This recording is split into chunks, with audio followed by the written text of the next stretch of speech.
What it is, it's your boy Norbs, and that's my guy right there, my guy, uh, Jamel Herring, and this is the 10-8 podcast.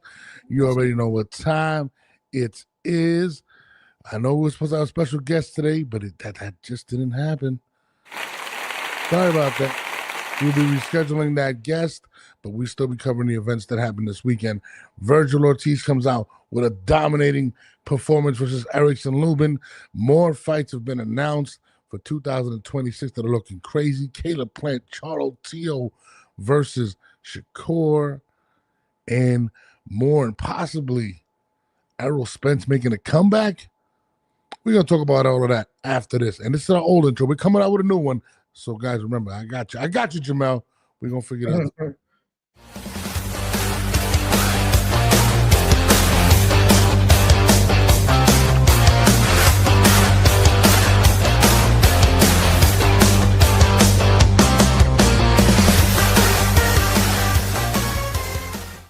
For the end of the year. Let's be real. Oh, God. What's good, Jamel? What's popping, my guy? Long weekend. Yeah, we had a bit. It's been a bit. We didn't have a show Friday, y'all, but we definitely been busy as hell. Like speaking with fighters, trying to sit down for interviews or whatever you mean to call it. Just sit down with the fighters, talking with the managers. But it's been paying off.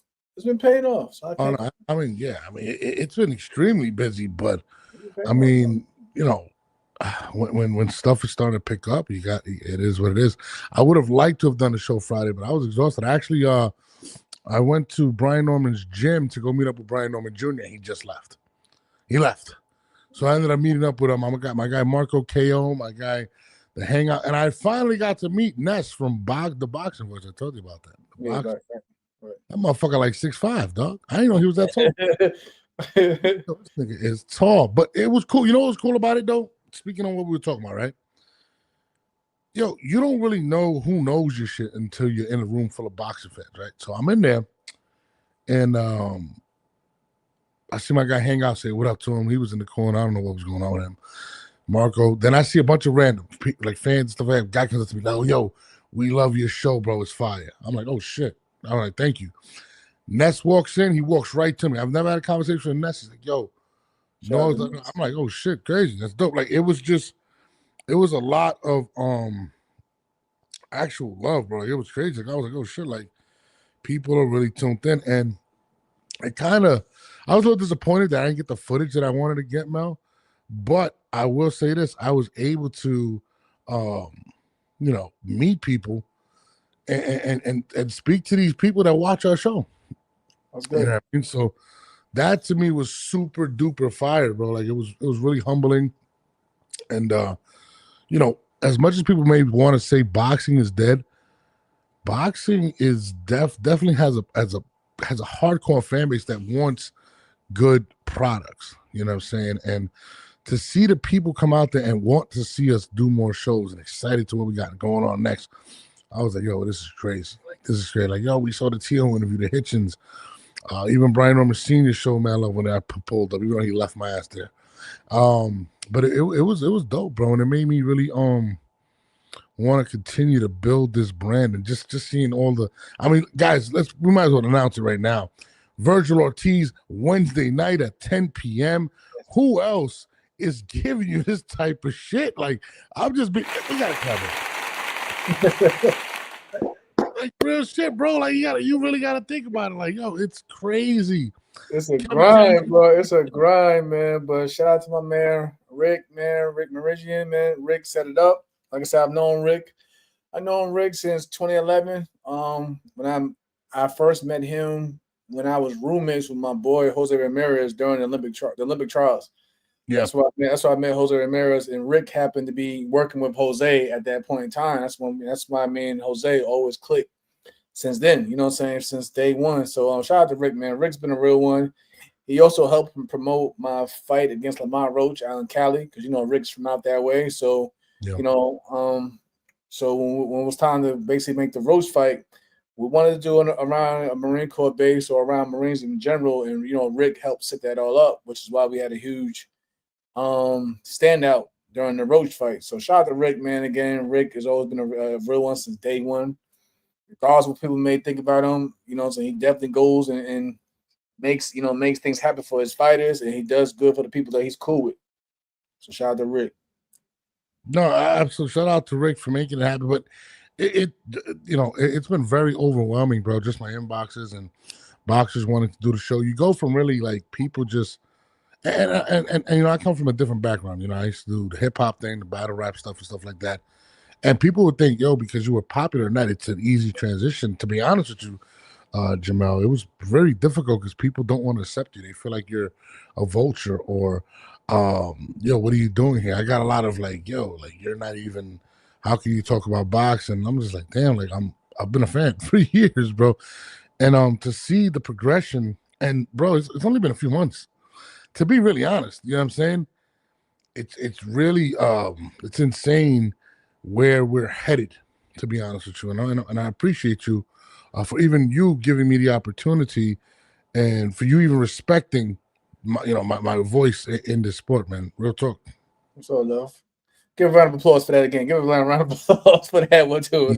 Hit that round of applause. Emotional to me.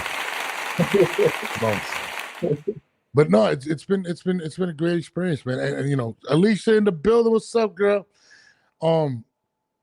Just watching the box, and it's crazy, bro. Like, and I gotta compliment you on this. The fact that you were a champion, a lot of people would be like, yo, he lost Shakur. And I'm like, dude, Shakur is arguably like a top 5 fighter in the world, right? But I say that to say this, bro. There's a lot of fucking people like that event that Ness threw. I forgot what exactly it's called. I apologize for that. Dog, there was like 60 fights. Like people want to box. Right. So to be able to make it to the level that you've made it and became a champion, it's unbelievable. And it really is Border Wars, shout out to Cyrus.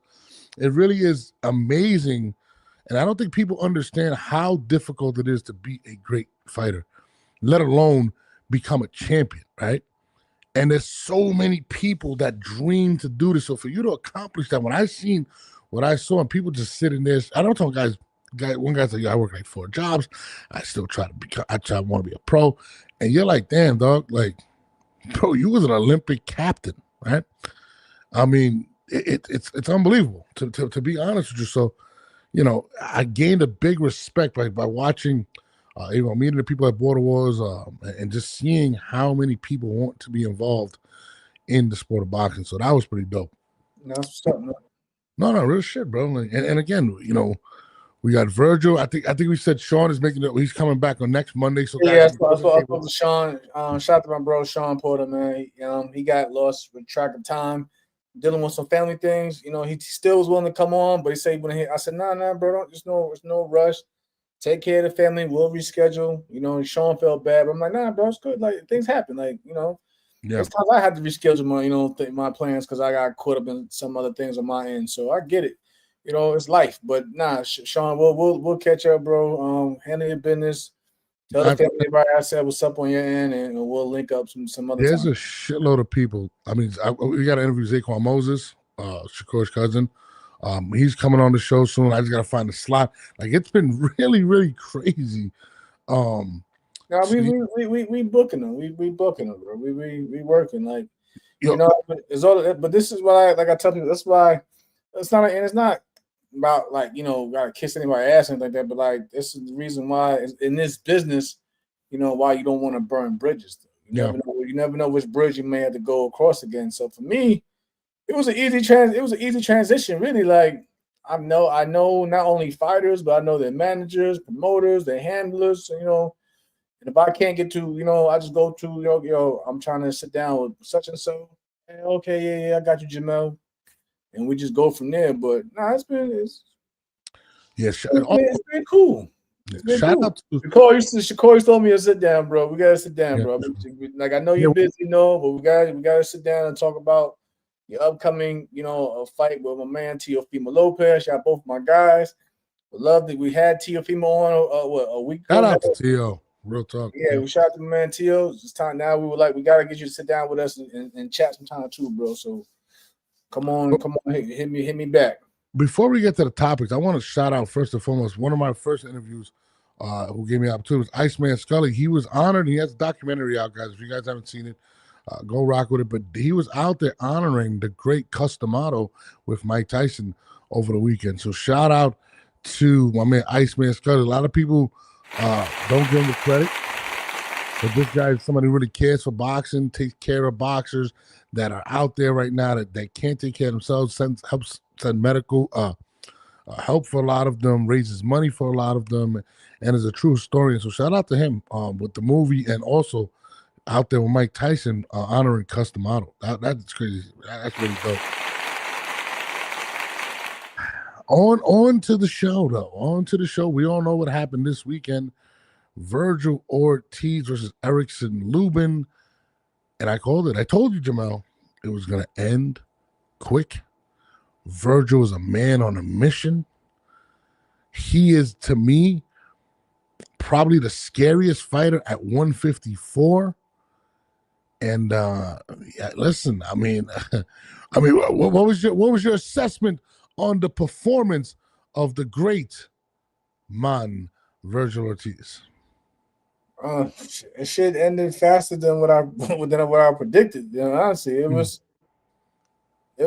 I mean, you really can't get nothing much out of it because it was so fast. Like, but again, Vergil did what he was supposed to do. Like anybody, I don't care what anyone says. As a fighter, we don't get paid overtime. That's what I was always told. We don't ever get paid overtime.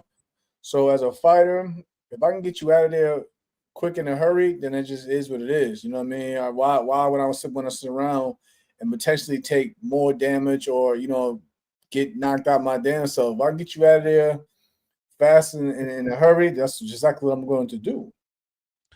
Yeah, I mean, Vergil looked really good. He looked very strong, very precise. He just he looks really good at 154. I mean, very strong. He did not look. I mean, he didn't look like he struggled to make the weight. Remember, he was having trouble at 147. I think this is his third fight at 154, and he just continues to look better and better. And he's dangerous, man. And ironically, after the fight, we saw my man Boots Ennis ringside with Eddie Hearn jump in talking about he wants that smoke. I want to set it up, and Vergil kept it real. Vergil was like, yo, you know, you fronted. He was like, yo, you fronted on me, bro. Like, now you want the fight. I'm supposed to jump at it now that you want it. That's kind of what I got out of it. And, you know, he was like, nah, let's make it happen. And Vergil kind of, I don't want to say dismissed him, but he kind of seems like he was like, yo, bro, I'm moving on my own accord. You know, it's crazy how big of a fight that is. It's not even a belt on the line. There's no title. There's no titles amongst neither one of them. No world titles amongst either one of these two. But yeah, it's a big fight that everyone wants to see going into the new year. So that says a lot about how big the fight is for boxing. You know what I mean? That everybody wants to see this fight. So, you know, shout out to Boots for showing up, you know, jumping in the ring, speaking his part, you know what I'm saying? Shout out to Vergil for basically, you know, putting him on front street. Like, listen, it ain't, you know what I'm saying, it ain't us. It's been this side or whatever, but you know, let's make it happen. And the thing is, I know a lot of people have been criticizing because what happened after the fact, but like but fighters aren't scared to fight each other. You know, a lot of other fighters, you know what I'm saying? The fighters definitely want to face each other in the ring. Yeah. It's just that one of the things. Now we got to see the business side take a hold of things. That's why you pop up as a big. And listen, there's a big history between them. They're both at 147, right? Vergil was having trouble fighting at 147. Remember last year, he ends up going to 154. Boots ends up offering him the fight. They agreed to fight, I think, last year. Vergil signs the contract. Well, he was about to sign the contract, but the fight was going to take place at 147. Vergil was like, I can't make 147. What are we doing? Boots came back and said, well, I'm not going to 154. I'm just going to dominate at 147. So there's been a lot of back and forth between them. And Vergil feels as if he was ducked. And a lot of people feel like Boots, unlike Vergil's been really trying to make the fights, has not tried to make the fights. And now people felt that, like you said, when you mentioned we got to fight at 147, people felt that it was either a duck or he was trying to handicap him. You know what I'm saying? Handicap him. Like, Vergil had issues, what I'm saying, with that weight over time. You know what I'm saying? To the point where it was fucking with his health. Yeah, absolutely. And I'm glad to see I'm glad to see that he's back. He's strong. He's himself again at the new weight. But again, people felt like, y'all know that my man was going through it as it is. When he was at 147, why the fuck would you want to make him come back down to 147, knowing that he's already been campaigning at 154 pounds? So that was an issue. Now that Boots, moved up, he got his fight out the way. There shouldn't be no reason why this fight doesn't happen, especially now at 154. So they're both fresh at. Boots himself says that it's his division. We also got to mention that he ran into Jamel Charlo. Yep. Words, nothing crazy, but Jamel was like, "Listen, I'm still here. Yada yada yada. We can make it. We could do that too." So I mean, like I said, 154 is probably the hottest division right now. You know what I'm saying, in boxing, and then you probably could say one, like we mentioned before, when we spoke last week, 140. 140 is probably right under it, but like again, 154 is definitely on fire right now, and there's no reason why we don't get the fights that we want in boxing going into the new year. But there's another thing I said too, bro. This is why I tell people gotta stop when they were stressing about Tank and Jake Paul. People thought that boxing was on a downward spiral. I'm like, there's a lot of good fights still. Even like I said, we still got the fight card of Abdullah Mason and so forth, and all those guys still fighting. This month. So it's still. Well, back to what we were saying in terms of Vergil, though. I feel like with this fight, Vergil, I think, said he's not taking less than anything under 10 million, right? He understands how big a fight this is. And again, it's a pride thing with him. He's like, yo, bro, like, I'm who I am. I'm putting in this work. And, I'm not going to move when I'm going to say this, though. Because people was tripping like 10 million. Don't forget, y'all. Don't forget. Yeah. When they had that ring show card, whatever, with Devin Haney, Ryan Garcia, Teofimo, Rollies, Jose Ramirez, and so forth, Arnold Barbosa, I think like Devin and Ryan, they was getting like 10 million. T.O., they was getting like 10 million and more for their card. So even though 10 million is a lot of money, but at the same time, they was giving out 10 million for that card, and that card didn't live up to the hype. This is actually a fight that people want to see. Yeah. So I'm pretty sure if they really want to go get that money, they can go dig up the 10 million. Like I said, Turkey, if Turkey Alex Cheek, is behind it, they definitely can go dig up that 10 million. But again, like I said, it sounds like a lot, and it's a lot more usual than we have heard over the years with fighters. Because I remember at one point in time, getting to the 1 million mark was what was it? You want to get to that 7 figures period. But now you're talking about 8 figures and more today. It's pretty much, depending on who's behind it, it's pretty much becoming the norm. So I'm not gonna sit there and say that it's impossible or that they can't get Vergil 10 million, but it's definitely a fight card a fight that we want to see. And hopefully they build the card, because again, I know we're supposed to see JoJo and Kid Austin on the undercard as well, and that didn't happen. So I was kind of like, the fight card wasn't really living up to the hype until the main event came around. Because like I said, I can't really tell you much about the undercard this past weekend, but definitely the main event showed that Vergil, why the Ring magazine has Vergil as the number 1 154-pounder in the world. Now, somebody made a comment. I just want to address this real quick. And it came out. He said, Ortiz wants to fight a semi-washed Errol Spence. And this is what he's referring to. Let me bring this video. It doesn't matter who's next. If I had to pick, I'm going to be honest, it would be Spence, because that's my dream fight. I've been calling it since AT&T. AT&T, there you go, at the Cowboys Stadium. And I just think that's my dream fight. And I don't care what anyone says about it. But anyone else, like I said, anyone can get it, respectfully. I just want to fight the best. I'm just a competitive guy. Yeah. Now, people say, he called it a semi-duck. I don't agree with it, and I'm going to tell you why. For those people that don't understand boxing and territories, right? EJ is one of the biggest fighters in Texas, and so is Vergil. Do you understand they could probably sell out Dallas Stadium with that fight? And to be honest, Errol's only lost one time, which was to Bud Crawford. And that was at 147, and a lot of people blame that on possibly the fact that Bud couldn't make that weight anymore. I mean, Errol couldn't make that weight anymore. So we don't know what we're getting with a Errol Spence at 154. I'm sure Alicia's cool with it because it's a Texas thing. So it's in her city. You know what I'm saying? It's in her city of Dallas. But at the same time, like, I mean, I'm not knocking Vergil for wanting that fight, but as a fan, it's not needed right now. It's not, and the reason why I say that because it's not so much of it's not so much that they both have the name, but again, we haven't seen my man Errol Spence in the ring in it's going on. It'd be going on 3 years. Absolutely, but his comeback would be enormous. That's one. Yeah, okay, give him a comeback and a tune-up. You know what I'm saying? I mean, again, I respect Vergil for keeping it a buck. He said what he said, and you know what I'm saying. And who are we to tell him otherwise? Yeah. But it'll be a hard sell. You know what I'm saying? It'll be a hard sell. I don't know. Nah, it'll be a hard sell, bro. It'll be a hard sell, bro. You know it'll be a hard sell. I'm not gonna lie. I think stop playing. You know it'll be a hard sell. Listen, Jamal. I'm gonna keep it real. I don't know. I think people are very intrigued to see Errol Spence make a comeback. Now, granted, that's cool, but do you want to? But then again, people will feel like let him shake the rust.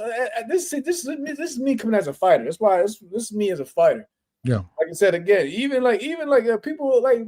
I'm not saying I'm big as Errol and Vergil when I say this, but like I remember people was talking about like after the whole Tank and Lamont fight. Oh, Jamel, you need to fight Lamont in a rematch. Yada yada. I'm like, listen, that's cool and all, but I gotta shake. I would have to shake some rust off. You know what I mean? I would have to. I'm not gonna just dive back into it. And like I said, I ain't been out as long as Errol has been out, as of now. So why would why would I sell myself short? If I like for me, if I'm gonna dive into a big fight, I'm me as a fighter, I'm gonna take it seriously, and then I'm going to want to be at my best. I'm not gonna just want to get off and then like, okay, I look good in the fight, but it took me like 4 or 5 rounds to get my rhythm. By then, half the fight is already over. So. Nah, man. Like again, like thank you, Alicia. But let me just say like I would want to at least give myself a better fighting chance than jump because like Vergil, bro, he just dismantled the man in 2 rounds.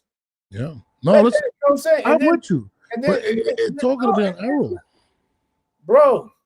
It's all gonna be on Errol. Do you think? I mean, you know Errol better than me. I don't know Errol personally. Do you think Errol takes do you think his ego allows him to take a tune-up fight at 154, or do you think he goes right for Vergil? And you know what? You gotta think about it also too, bro. I'm glad you said that. It may, Errol may be like, fuck it, I could do it, but the powers that be behind him might think differently. Otherwise, you think Al Heyman's gonna let that shit just rock like that, bro? Yeah, good point. Yo, y'all think Al Heyman's gonna let that rock? Especially if you have a motivated Errol Spence who feels like I still got that dog in me, and I can make everybody some money because it's a business first. It's a business first. You know what I'm saying? So like, you think the powers of be is gonna be like, it's gonna throw Errol out there and be like, hey, bro, I know you haven't done anything in almost 3 years, but we want you to fight the number 154 pounder off the rip. No, I'm with you. I mean, I understand why he would want to fight Errol. And like I said, he don't do tune-ups, but again, it's the business behind it's the machine and be like, yo, hold up. We probably could make a lot more money if you come back, stomp somebody real quick. Good, yeah. And then, you know what I'm saying, you stomp their ass real quick, and then be like, okay, Texas needs this fight. No, I'm with you. Jerry Jones and Dallas Stadium need this fight. No, listen, I agree with everything you're saying. I think he should do that, and I think it'll be a huge fight. All I'm saying is I understand why Vergil would want that fight. No, I'm not knocking. Let's say, yeah. I'm rocking with Vergil. I'm with you, bro. But I'm just saying, V. I don't think the powers of B is going to want that off the rip. And like I said, if I'm being honest, I think it'll be a hard sell. Yeah. I mean, I think right now at least, just I'm telling you, just of that one thing that. If I'm saying this and everybody else is saying that, like Errol, you know what I'm saying, in the comments is pretty much like on par with me. That's just a few. We just a few people. Imagine the masses, bro. How are you gonna sell that, bro? I'm telling you, people already complaining now. They Yeah, I mean, want to see. people They want want to to see him see in boots. Vergil in boots. Yeah, the people already. I'm with. They That's don't what want to I see. want to see. Listen, they don't want to see no fun. They don't want to see no Fundora. They don't even listen. Yeah. They don't even want to. They don't even want to see Vergil in with a world champion. That's crazy. Yeah. That's how big the fight is. They want to see him with boots, bro. That's it. Yeah, I mean, I'll be honest, and this is just me. I think Boots is the number one option, and then I'd probably say Xander Zayas. I'm not gonna. I think the Mexico versus Puerto Rico would be the second biggest fight, and him possibly fighting for a belt. But That's Boots, great. I clearly, think that Xander fight kind of that shit sell when they remember when they was arguing a month or so ago about the location, and Xander kept pushing for Puerto Rico. And Vergil was like, and even Oscar got it and did a video and was like, why are we just not doing it in Vegas? What the fuck? Yeah. Like, Yeah. but I think after this performance, you know what I'm saying, that ship has sailed. You got I'm looking at the video right now, you know what I'm saying, with Vergil and Boots in the ring. It's got over fucking 200,000 fucking views just on this. That's what I'm saying. Like almost a quarter of a million fucking views just over that. Like, come on, bro. Nobody. Well, That's the fight I want to see. It could, excuse me, it could be a negotiation tactic as well for Vergil. Eddie, you want this fight? Yeah, I'm going to need a lot of money for it. So it could be one of those things. Yeah, it could be. Hey, if we don't get that money, that $10 million was asking for, then we'll have to go over here and try to get a fight with Errol. And Virgil's not going to fight at Dallas Stadium. He's not going to fight in Philly. That's not happening. Virgil's not going to go to Philadelphia. It's not going to be a home game. But I'll tell you this: Robert Garcia doesn't believe that. He came out and said he doesn't believe that that Boots is really going to take that fight. He thinks Boots is going to stunt. That's what Robert Garcia said. So there's a lot of back and forth in the camp of who's avoiding who, but he did show up in the middle of the ring. What did you think about the call out when he went in the ring with Eddie Hearn? I think Alicia pointed out in the comments, a little shaky. Then a little shaky. Well, what do you mean? What do you mean by shaky? I ain't hear the confidence at first in his voice. Like I ain't hear it at first. You know what I'm saying? Like, after the stoppers, they panned the camera on him. It was just like one of those, like, you know what I'm saying? Like. So hold on. You're telling me that he thought this motherfucker might be a problem, bro? Listen, if he didn't think that before. I mean, think about it. When you see it up close, though, like shit, motherfucker. I'm not saying he can't beat him. I'm just saying like it ain't gonna be an easy night for anybody, and it's gonna be a dogfight and a war. But like I don't see any way that Boots just stands there like he does against everybody else. I'm saying it's not, but still though, like listen, my man Vergil got a great trainer behind him in Robert Garcia. So you know they're gonna come over. Of course they're not gonna expect him Boots to stand in front. That's why you have a great team behind you. So they're gonna have to come up with a crazy game plan. Because remember, let's be real, bro. You did have a lot of people that felt. Hold on, Shakur hit me up. Yeah, I'm on it. I gotta get back to Shakur in a minute. He just hit me back, but text him back. Oh. Nah, I'm feeling what I'm saying though. But like with Robert Garcia, they're not. I mean, the man has a whole stable full of killers. Hall of Famer. Yeah, he has a stable full of killers, and he always comes with a game plan for everything. You know what I'm saying? It's crazy. Robert Garcia was asking. He was. I don't think I ever told you this, but like even recently, Robert Garcia wanted to train me. That's fire. I love Robert. You know me, I work with everybody. You know what I'm saying? Because like I said, I couldn't give a Bo because Bo at the time, Bo Mac was dealing with Bud for the Canelo camp, so I was being respectful. And they had a hit, and Bud had Lester Martinez and Steven. It was a lot going on. So, but like I reached out to Robert Garcia, but Robert Garcia was gone at the time. He was gone away, so he couldn't do it. He couldn't do it. So, yeah, Robert Garcia is a hell of a fucking trainer, yo. Yeah, I mean that's an understatement. That guy's a legit legend. But I will say this: people say, "Oh, he's not a great public speaker." I think he had it planned out how he wanted it to plan out, and I think he thought it was going to be a better fight. I mean, with Eric Lubin, right? It wasn't. But that's what you train for, bro. So you have a great team. That's what I was going at. That's what you have a great team for. You train for the best version of your opponent. You don't look at the setbacks. you study everything, but there's always a chance that guy can come out there with a whole different mentality and a whole different game plan. So you train for the best version of your opponents. Yeah. And Robert Garcia does that with his fighters. They train for the best. So what I'm saying is they're not gonna expect Boots to just sit there and slug it out. They're gonna know that he's gonna box, he's gonna move, he's gonna use his agility, he's gonna use his reach. You know what I mean? So I know Robert's going, and then shout out to even Boots on his side.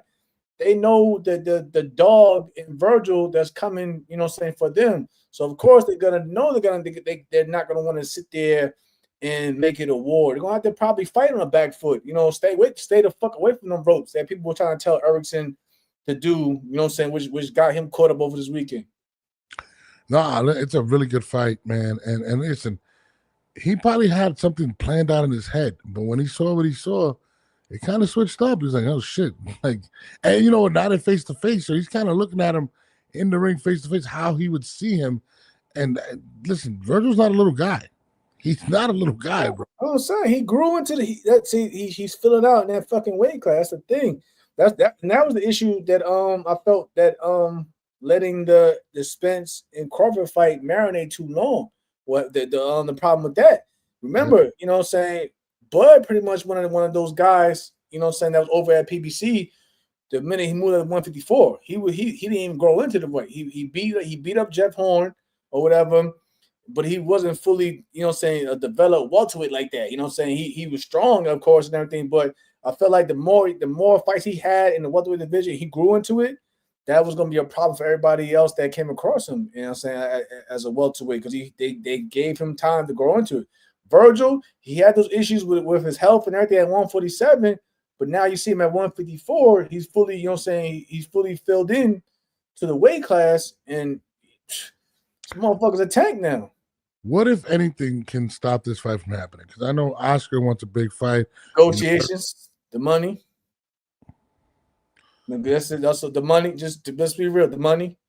Who gets the majority of this purse? I think that's gonna be a big thing. I think they should get a even split. Even split. And then you might say maybe Vergil gets more because of his stance and the division being the number one guy. But it should be far off. You know what I mean? If that is the case. That's the fight. Either way, though, I believe that Boots was probably still good more money than he's ever seen before in his whole career, though. Is Oscar said Ortiz the A side? Do you agree? Yeah, just because of his stance, like saying, just in the legitimate rankings, you know what I mean, and what he's done so far, in the division, and then if you look at it, I mean, real talk, it's not too far off. It's not saying that Boots is a fucking, you know what I'm saying, not too far off, like I said, because people want, like, obviously Boots still plays a huge role in this because people want to see him fight Vergil, because Boots does bring a good following as well. But either way, like I said, for me, maybe I was just different. I didn't really give a fuck about that whole much of the A side, B side shit. As long as you fucking pay me what I felt like I deserved, whatever. But at the same time, man, just there's no reason why this fight doesn't happen. See? And we get too caught up. People get too caught up pocket watching and that whole A side, B side shit too. That's the problem with boxing now. Everybody gets caught up on who feel like fuck all that. Fight each other, then we figure out who is the man. After you get your hand raised. Yeah, no, I'm with you. I mean, I would love to see that fight. I feel like, and I've seen Greg Hackett saying it's not going to happen right away. I've seen a lot of people say that. I mean, listen, if we get that fight in 2026 alongside Teofimo Shakur and Caleb Plant versus Jamal Charlo, those three fights alone in 2026 are absolutely insane. So I am super hyped to see it now. Who do I believe is going to win between Boots and Ortiz? Man, it's a tough call for me, man. I like both fighters a lot. I'm a big Boots believer. I'd like to see Boots. I'd like to see what's going to happen to Boots when he gets hit by a guy like Ortiz. So that's definitely one of them ones, bro. My bad. I was replying back to Shakur. We're gonna schedule it. We're gonna get it done. See, we're gonna get it. Yeah, what do you say? He got some things going on right now, but we're gonna get it done. Oh man, I can't wait to get him on. But yeah, moving forward, I mean, actually, what happens to Lubin? This is what Lubin said actually about the fight. I just want to put this real quick. Erickson Lubin had this to say about the fight. Saturday night, he was a prisoner of his own bad habits, but it's just a lesson and I have to learn from it. What do you think about Erickson Lubin's comments about? I kind of pointed that out. It's not at all take the credit from Vergil. Vergil's a motherfucking animal, but I figured that like people looking at me crazy when I think I said something like online like a lot has played, like a lot's been going on with Erickson throughout the years, man. And I kind of pointed it's like, well, what could have had happen? I said, well, the wars, the Charlo fight, what I'm saying, that hurt him. The Fandora fight definitely hurt him. I said he could potentially had, a lot of gym wars, because I've seen a lot of tape with Erickson, over the years, and it's always like they be going at it, and I'm saying in the gym was sparring. So but when sparring, them gym wars, they add up to. Oh, Shakur just hit me again. As soon as I bring back social media, let's get it in. He said, let's get it in. Yeah, let's get it in. With me and Shakur, we're going to set it up. But now back to Lubin though, like it could have been, like I said, in the weight cut, and he constantly is again. It's not taking from anything from Vergil. Vergil's probably going to do what he did anyway because he's a motherfucking dog. But when you sit there and beat yourself up in camps and you kill your body, it makes that motherfucking that murder scene come a lot quicker because you're not taking, because you haven't, what I'm saying, you're not probably fucking fully rehydrating to put the water and fluid around your brain to absorb punches and contact and like that and shit like that, bro. A lot of that shit, what I'm saying, the way you take care of yourself outside of the gym and ring plays a huge part in how you look when it's time to get under those bright lights. And he kind of sort of to it. Like again, you probably would have had the same results, probably just a lot later in the fight, because of who Vergil is and how heavy his hands are. But he kind of basically told him something like, "Yo, it caught up to me at the wrong time," and bam. Do you think Erickson can bounce back from this? I mean, it's gonna be hard, bro. Because like I said, his 3 losses, they all been my stoppages, bro. And they've been nasty stoppages. You know what I'm saying? The Charlo fight, the Fandora fight. You seen the swelling and you know what I'm saying? And he was winning. He was coming back, but the swelling and everything that he took, you know what I'm saying? This is the physical beating he took in the Fandora fight. That played a huge part. And then we seen this fight. It was 2 rounds. You know what I'm saying? It was 2 rounds. And how that went down. So, and then like Kevin Jackson said, it's hard as hell right now at 160. 160 don't play with either. 160 doesn't fuck around either. It may not be talked about as much as 54, but Janet and the motherfuckers up there ain't nothing to play with either. Yeah, I mean, I feel for the man, but I feel like once you start taking those type of knockouts and stuff like that, I feel like it has to put a toll on your body. You're never the same. Yeah. It's never the same. And, I'm not trying to take nothing away from Vergil, but, like you said, 2 bad losses, and then, Vergil just pretty much comes in and obliterates you. Like it was like nothing. I mean, he might just be done. He might just be absolutely done. I wish him the best though. But back to Vergil, I definitely think he's the is he the money guy at 154? Is he the money guy? I don't know. He might be the most popular fighter at 154 right now. He doesn't even have a belt, which is crazy. Yeah, I don't know. I think because I don't really be focusing on much of the money. I mean, yeah. I think a fight with him is going to generate some good money, especially. But he has to have, but see, for him also, he has to have the right opponents to generate that type of money too. Though it's still not like a Canelo. Canelo could pick anybody, and then fighting Canelo, you're going to get a good bag. You know what I'm saying? I think Vergil and the rest of everybody else I went before, they still need good dance partners in order to make that money together and get a good bag together. It's not so much as where like you fight this one guy and you're gonna get. That's how we consider the money guy. You know what I'm saying? You fight this guy regardless, you're gonna get paid more than you ever have in your life. Like I said, you fight. Like even like say people might not want to admit it. Even like guys like Tank, you fight Tank, you're gonna get paid. You know what I'm saying? Because he's a draw. You fight Canelo, definitely sure as hell gonna get paid. So, you know what I mean? Those we consider like, you know, the money guys and shit like that for, you know what I'm saying, for what they bring. Even guys like a Ryan Garcia, you might fuck around, you know, you might get the best bag that you ever got in your whole career. It's all about it's all about the guy, you know what I'm saying, that really generate around them with whoever they fight, you know what I'm saying, against. Some guys, they're good fighters, they're really good fighters, but some guys, they still need to have a great dance partner in order to get that bag. Moving forward, I mean, shout out to Vergil. He'll be on the show this Wednesday. We got a lot to talk about with Vergil, a lot of clarifications, a lot of things that we want cleared up. So make sure you guys tune in Wednesday at 10 p.m. To see Vergil Ortiz. But moving forward, Teofimo Lopez and Shakur Stevenson, seems as if it's imminent that the fight will go down January 31st in the freezing cold in Madison Square Garden. I mean, is it signed? I mean, I ain't gonna lie. I'm yo, you know me, I do everything. I'm about to say shit. Give me a motherfucking fight the card, just cause. That's just me. But like, nah. But again, man, that happened at the Garden. That's what's supposed to happen. That's why I wanted when I first course. That's why I wanted to be at, because he's from Jersey. Yeah. New York, right there. You know what I'm saying? It didn't make sense for me. It didn't make sense to be in Atlanta. But again, it is what it is. But that's gonna be crazy. If that fight happens at the Garden, it'll definitely be a treat. It'll be a treat for sure. That's what I'm hearing. January 31st at Madison Square Garden.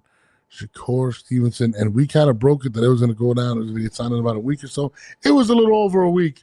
All right, guys, don't get mad at me. That's what Tio said, but it looks like it's imminent. It looks like it's there. And we're the point is, man, we got the man on the damn show for y'all. The man said it's going to happen. Like, it didn't happen in the week, but it's going to, like I said, for the most part, it's leaning towards that. I just spoke to Shakur. That's why you guys can see me look over here, back and forth. I was texting Shakur on the side, whatever. He basically confirmed that he wants to sit down and speak about it as well. You know what I'm saying? But he got to handle some business on his end, and we're going to get it done. Yeah, tell him Mike Carpenter will not be on with us, so he's good. Don't worry about it. We're good. I'm looking forward to that, man. I mean, listen, we get that fight. That's crazy, Mel. That's crazy. I mean, I'm hearing rumors of Bivol versus Benavidez, right? That's cool. That's what I don't say about people. Crazy. Crying about boxing. Now, man, boxing is alive and well. Now, we want to speak about these goddamn all these motherfucking subscription based shit. Oh, hold on. You see the zone $49.99 a month, dog. Listen, no, disrespect. I would love a job with you guys. $49.99. I love it. Like I said, the zone. I've been rocking with y'all since y'all came. I remember it was $9.99. It's supposed to get rid of the whole pay-per-view thing. Then we started seeing the zone pay-per-view. We was like, okay, what's going on here? Then we got okay, we'll get rid of the pay-per-view platform. But then we get this. Like, I don't understand it. $50 a month. Let's be real. And they trying to say you're gonna get championship fight. Like, but the thing is, let's be real, y'all. It's like I was talking about this with my man JC on the side. Let's be real, y'all. Like, you pay that and you're supposed to get all the championship big fights with that subscription. But this is boxing now. How many times throughout the year do we really get the fights that we really want to see throughout the year to be paying on that? And also, we all know at the end of the year, boxing kind of slows down. You know what I'm saying? You don't really see the mega fights happening in November, December timeframe. So you still only pay that number of subscription every month for these months that we. Come on, man. We get the big fights around. You know how much it comes out to? $600 a year. Nah, man. Mexican Independence, Cinco de Mayo, and we may get a big fight in between those dates. You feel what I'm saying? Bro, yo, that's $600 a year. There's no guarantee you're getting Canelo.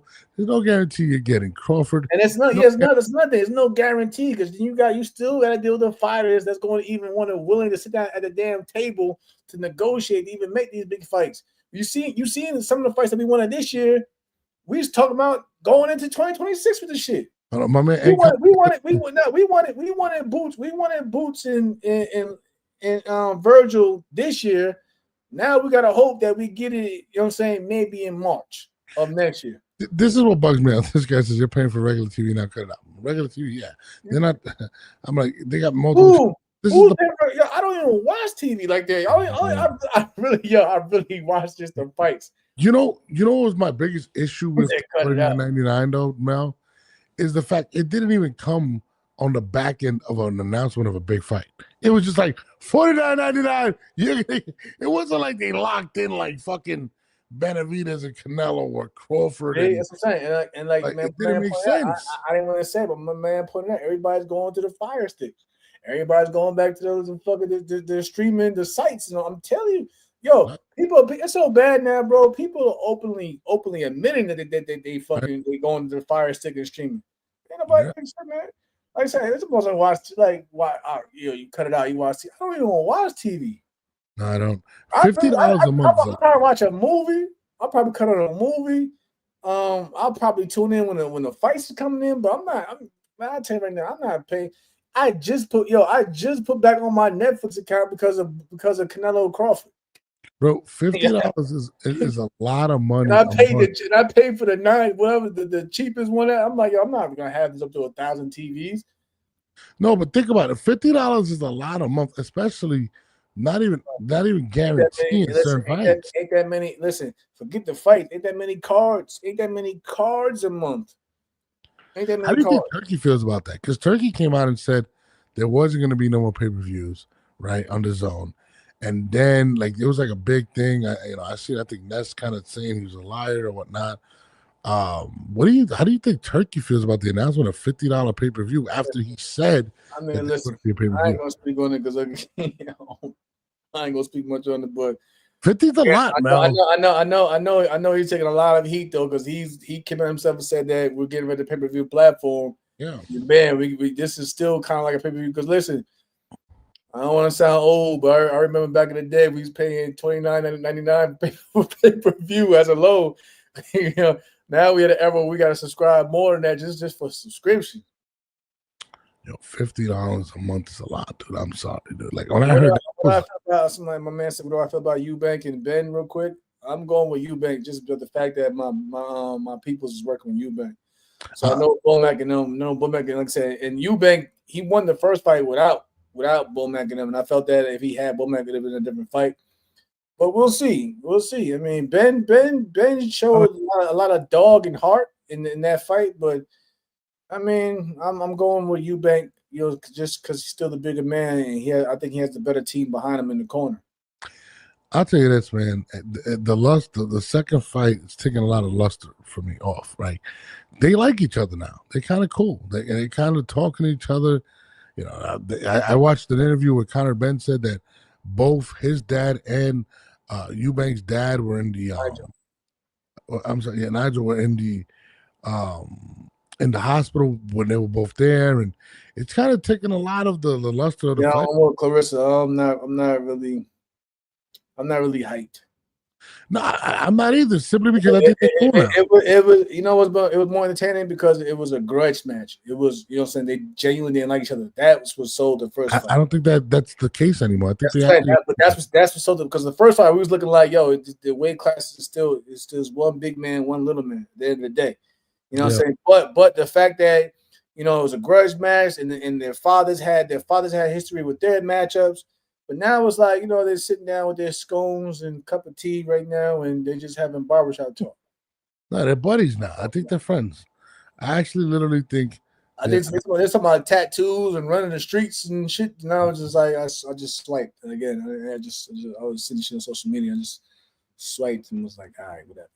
My man MMA Boxing says, love the work you guys do. Herring, I remember when you came to Fresno and fought Roach Jr. Still tell people, to this day, we're lucky to have seen you here. So that means a lot, man. I appreciate that. That was a good time for me, man. But that's again, go shout out to my man Rick for making that happen, because again, I'm not from Fresno, I'm not from Cali, but when I fought out there, I got a lot of love, and I always get love back. It's good. The Marine Corps base is out there, a few of them out there. So I was good. You know what I'm saying? That fight is near and dear to my heart, because again, my man Lamont Roach, undefeated at the time, my mandatory, the number one. You know what I'm saying, by the WBO. 10-year age gap. So my first title defense. So it was a lot riding on that fight, and I'm glad to have that in the fight now. I'm sorry. Oh, my bad. This guy. Come on, pay your child support later on, man. No, that was inevitable. I missed this call. Calling him back.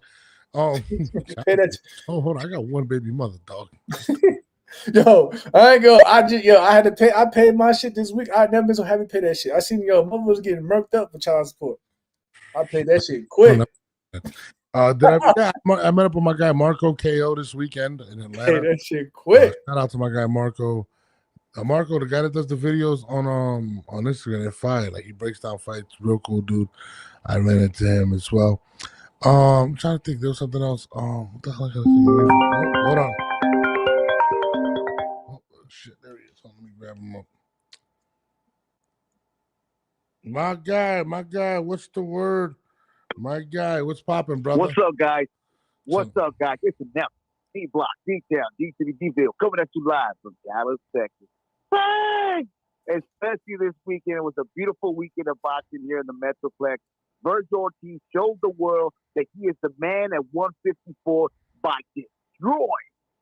literally destroying Mr. Lubin. 30 years old, Norm. 30 years old, Lubin. Looks like the same track. We're going to have to start going to retirement. That's too many times he's gotten hurt that bad. I think somebody's going to have to speak to him in the ear, Norm, and Herring, what do you think? What do you got? Guys, what do y'all think about that? You think it's time for Lubin to finally say it's time to let it go? I don't know. Like, for me, just going off my experience, I'm never one to tell anybody that it's time, but there's definitely some concerns there, like I pointed out over the weekend. I don't know. It's just like I said, Lubin is a hell of a fighter. I've been watching him since the amateurs. I've been watching him he was that dog, he was that man coming out the amateurs and everything. But it's like, all the wars over the years, can his body hold up against even further more damage, especially if you're saying going up to 160. Yeah, that's true, man. And nothing but respect for Lubin, man. He is a great fighter of himself. I mean, the guy proved, all this time that he belongs up there. But at the end of the day, there's classes and there's levels in this game, and he just didn't reach that level. But that's okay. Right. He's still going to be, a great fighter eventually. I mean, I'm saying he's still going to be a great fighter. Now, right. Let me ask you a question, though, D-Block. Let me ask you a question, though, bro. I'm going to ask you because, like I said, I'm going to ask you this question because you in Dallas, you down there. What are your thoughts, though? Because, like I said, what are your thoughts on Vergil potentially wanting to fight Errol in Dallas, though? As a fan of the sport, what do you think of that matchup, or should we go straight to the Boost fight? Now, I will tell you this: the Metroplex will be on fire. We're talking about fire. We're talking about people going to be literally running to get those tickets. That's how great of a fight the Metroplex needs. A homecoming. We're talking about Garland. We're talking about DeSoto. We're talking about two young stallions. I know Errol Spence Jr. just went through his own trauma with Terence Crawford. I know years have passed, but the brother's been training. He's out there in the ranks. He's working his ass off. I know that Errol got one more big fight in him. I believe in Errol. I believe in the Great White. I believe in his game. And I'm not going to lie about this. I know that he will not be the favorite, but I believe something tells me a beautiful story, a great comeback for Errol Spence Jr. to beat Vergil Ortiz. That's just me. It will sell out, by the way, guys. People want to see that fight. It's a huge fight, Jamal. Like, it's a huge fight, North. That's why I had to ask those down there in Dallas. I had to ask, bro. I just want to. Huge. Yeah, I think it'll be huge, man. Pay-per-view numbers. Yeah. Pay-per-view numbers. See, this is the problem. We don't want to see we tired. That's the problem right there. Oh, yeah. We are tired of pay-per-view. But one more thing, and I'm gonna let y'all go. Beautiful show. My bad. I will take care of a lot of things. You know how it is as a family man. You gotta take care of the family, and you know how it is, Norm. Yes, so this is the last thing that D-Block will give a question for you guys. Do you think, after we had this conversation about Errol Spence Jr., do you feel that Oscar De La Hoya, even though Dan Rafael did come out 3 hours ago posting that the zone representatives and executives are forcing the hand to make this Boots fight next for March 26th, in T-Mobile Arena. My brother, do you feel that Oscar really just doesn't want to fight? If y'all can answer it, I'm gonna let y'all go. Everybody on edge. I'm gonna say this. I'm glad. See, I didn't see that, but I think somebody had said that to me on Instagram. I mean, on Twitter in one of my comments that the zone has already spoken. So with that being said, you gotta understand, like we live in a world now where the bag comes from the networks. You know what I'm saying? It's not like back in the day when ticket sales was driving the purses and everything for these fighters. Now we're in an era where the network has, you know what I'm saying, a lot more say and control over these fights. You know what I mean? So if the zone is saying, well, listen, I don't care what y'all want or what y'all think y'all want. If this, we want this, and we have a contract with you as a whole, we're gonna get this. So more likely that will be the next fight, which is him and Boots, unless something crazy happens. Now, Harry, I'm gonna extend this real quick. You know, the zone just gave us a chance to go in there and sign up for $44.99, including pay-per-view. How beautiful is this? You got Shakur Stevenson, Teofimo Lopez on the zone. You got Boots Ennis and Vergil Ortiz. They're promising us 5 super fights under the new structure with the zone. They promised us right there that they're going to give us inside pay-per-view if you take that deal from the zone. You don't think the zone's going to be pressuring these guys? We got to make the best fight because a lot of have to. You want listen. If you want me to pay $40, $50 a month for a damn subscription, you're gonna have to go out there and do these damn fights. Because listen, I'm telling you right now, that's why I was telling Norris in the beginning. I said, listen, we all know boxing is already. We talking about fights that we should have had this year going into the next year. So, but if you're saying that we got to make these fights and it has to happen, that's one thing. But again, you still got to worry about. You still got to think about this though as well. Sometimes fighters they sign contracts and all of a sudden they come up with fucking bullshit injuries that might delay shit as well. You know, sometimes, you know what I'm saying, they find ways to pull out, or you know what I'm saying, for ways to get out the fight. And you still got to deal with a lot of stupid shit with boxing, yo. Because like I said, you can make the fight, but like a lot of fans say, I won't believe it until I see these motherfuckers in the ring. $50 a month is a lot. Right. $50 is a lot of money, dog. Now, Norb, guys, have a great night. I can't wait to go one. I promise you. I can't wait to go live with you guys to collab. I would love that. I got my own event November 22nd, guys. That's going to be my live stream. I will be live on all my platforms. I always show support. I love you. Respect both of you guys. You too, bro. You're doing the best that you can do, and I love it, baby. It's the network. D-Block, D-Town, D-City, coming at you live for the greatest city of all time, Dallas, Texas. Hey, L, we gotta get you the panel too, bro. You be having some points, but like, I gotta get my brother on the camera. He be on some shit. L be capping, dog. He calls me Bam Bam Bigelow. Doesn't want to come on the show. You supposed to put that on for Halloween. You disappointed me, man. Get the fuck out of here, bro. Yo, you know what's funny? So remember we had the lawyer on, right? And everybody said he looked like Lamont Roach. And he called me the next morning. He was like, yo, they killing me. They say I look like Lamont Roach. They said I look like whatever. Yeah, boxing fans are brutal, yo. They just showed Kevin Kelly versus Derek Gainer a few days ago. And it was like they hit me up on Twitter like it's the same person between me and Kevin. So like I get that shit. It's boxing fans are brutal, yo. Like, it is what it is, yo. Yeah, I'm not gonna lie. That 44-49 is insane. He's still on that shit. I am, because it's like me saying, hey Jamal, why don't you buy this right here and not tell you what the product is? Are you gonna fucking just buy it for $50 a month? I mean, that's $600 a year. That's crazy. $600 a year, dog. You know what I can do with $600 a year? Shit, fuck that shit. But yeah, no, fuck that. I don't know, man. Shout out to the zone. Listen, if you hire us, I'll push it. You know. I'm gonna get all y'all to buy that shit. Like, yo. Yeah, we gotta do it. I'm on there. That's how you gotta tell them.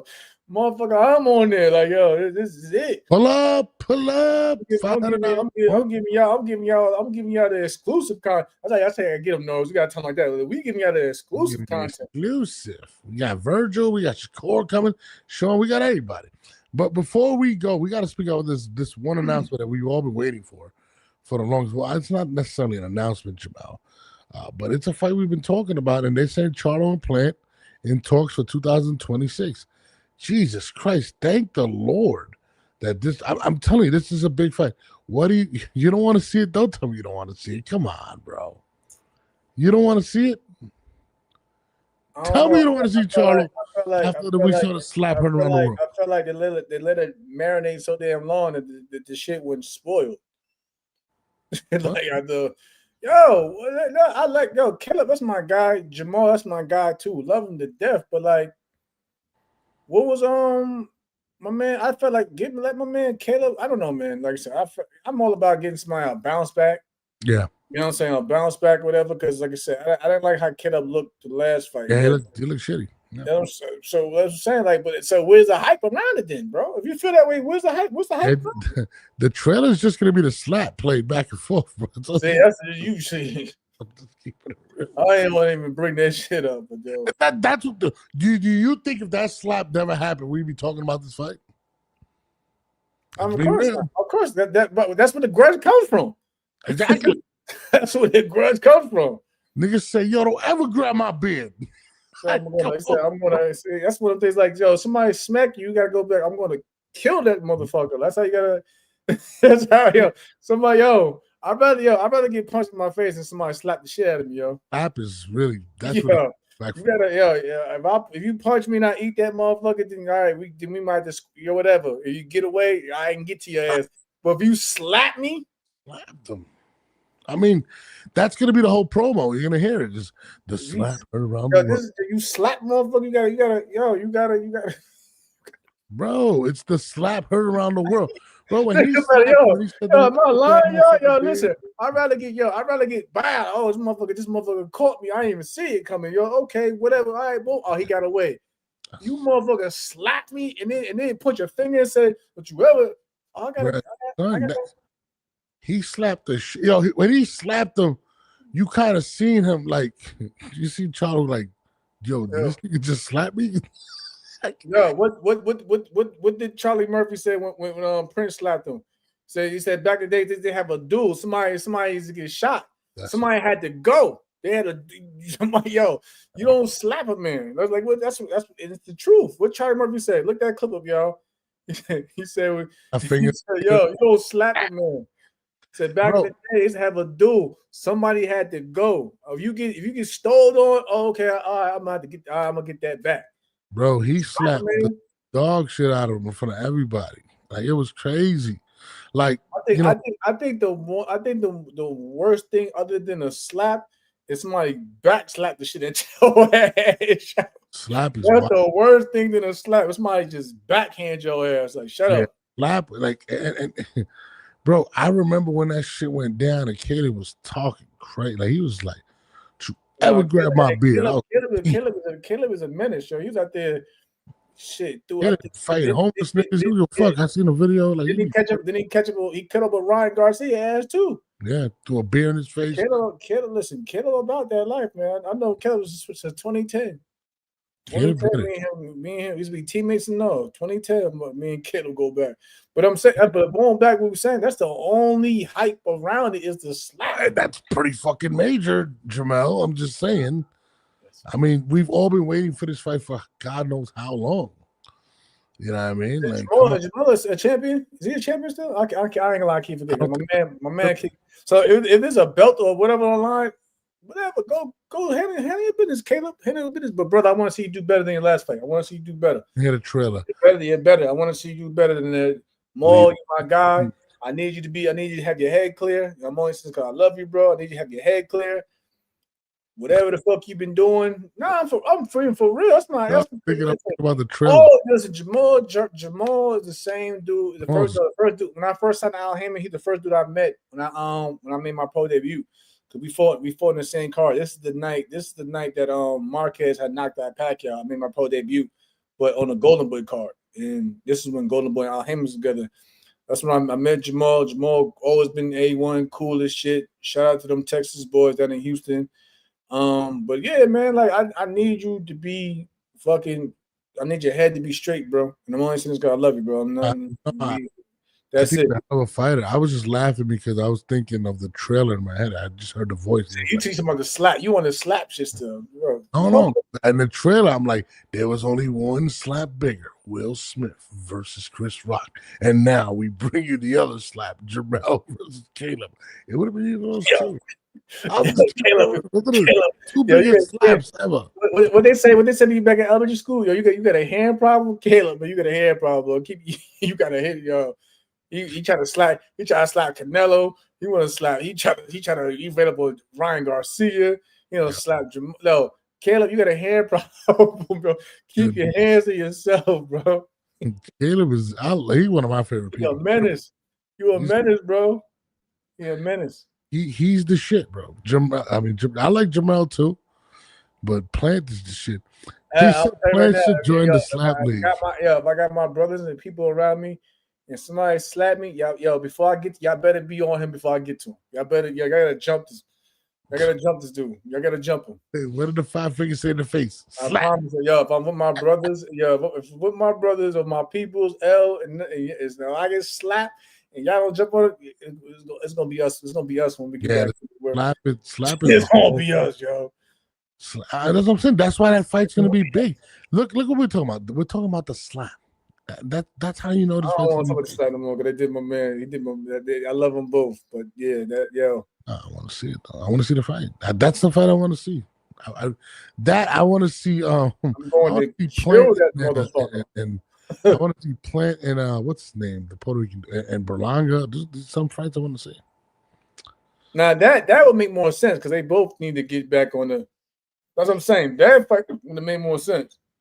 I mean, Charles needs to get back at it. I mean, he's still undefeated too. Like, I'm saying he came up for winning his last fight though. You know what I'm saying? Yeah, but I mean, Caleb had a few ups and downs. Like, bro, like now him and Edgar Berlanga, I can, you know what I'm saying? Absolutely. I'm with that. I'm with that. I think that's the better fight. And again, I love Caleb Plant, but I think Caleb Plant's lost a step or two, and I think Charlo beats him.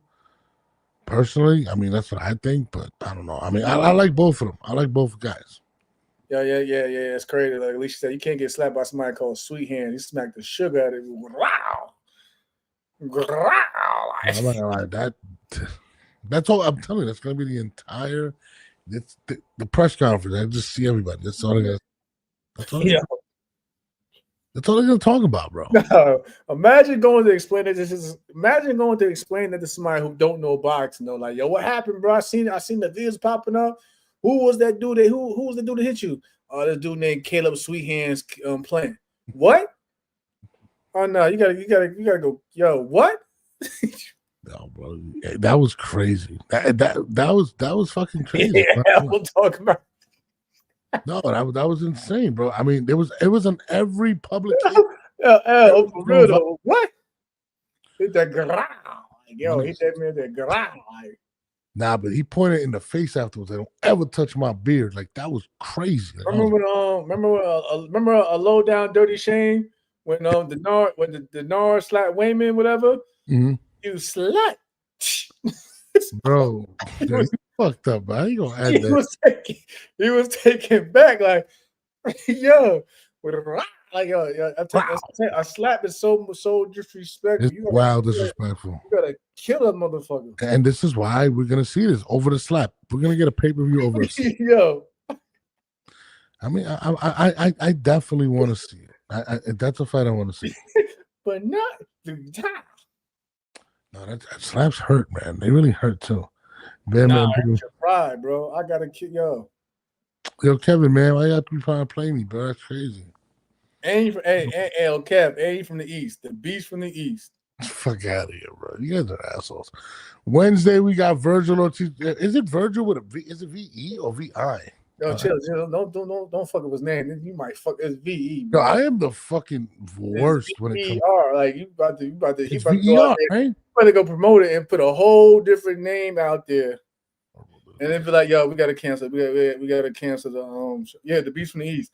We gotta cancel, bro. Y'all can't even get my man. Oh, it is okay. I was right. It's fucking VER. Okay, I just said that. You said VI. No, because people have said I seen somebody spelling in the fucking chat VI. I'm like, wait, I fuck up every name, dude. Like it's fucking horrible. Don't say that. I reached out to Alicia Bumgarner too to hit her. I said, "Tell we gotta catch up." Yeah, tell her, Mister. You know, she got your ass blocked. I'll take a slap. It wasn't even your fault. You took a strike. I took a couple strays. I was like, "Boo! I didn't do nothing to you. It wasn't me. What the fuck?" I had nothing to do with it. I got blocked. I was like, "Gee."